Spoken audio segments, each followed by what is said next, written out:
Jude is a book in the Bible that comes right before Revelation, and it's one chapter, and I'm going to read verse 7. Sometimes people on that side like to avoid this one because it does mention Sodom and Gomorrah. But knowing what you know now, listen carefully. Dear friends, I must write to urge you to fight for the faith delivered once and for all to God's holy people. Godless people have slipped in among you. That was verse 3. And then down to, the Lord, who once saved a people out of Egypt, later destroyed those who didn't maintain their faith. I remind you of the angels who didn't keep their position of authority, but deserted their own home. The Lord has kept them in eternal chains in the underworld until the judgment of the great day. Verse 7. In the same way, Sodom and Gomorrah and neighboring towns practiced immoral sexual relations and pursued other sexual urges.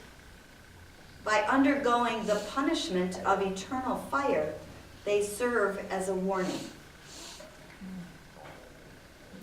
So I think we could go back to what we said about the Old Testament. It's pretty clear. Sodom and Gomorrah were destroyed because there were homosexuals. Homosexuality is a sin. God hates it then. God hated it now. God hates it now. It's part of not the holiness code, but the moral code that follows from Old Testament to New Testament to today. And this is just further evidence that homosexuality is a sin. Certainly there was sexual immorality that the writer of Jude is pointing to.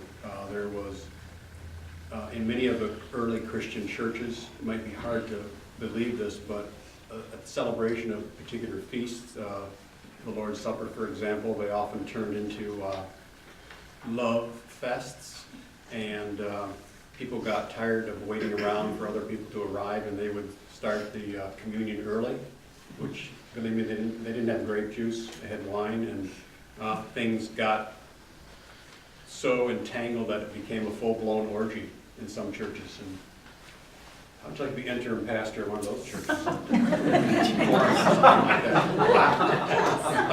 I would contend that homosexuality is not elevated as to what is described in the New Revised Standard Version as pursued unnatural lust or perversion, or what the Greek literally means, went after other flesh. That is pretty wide open to an array of illicit behavior.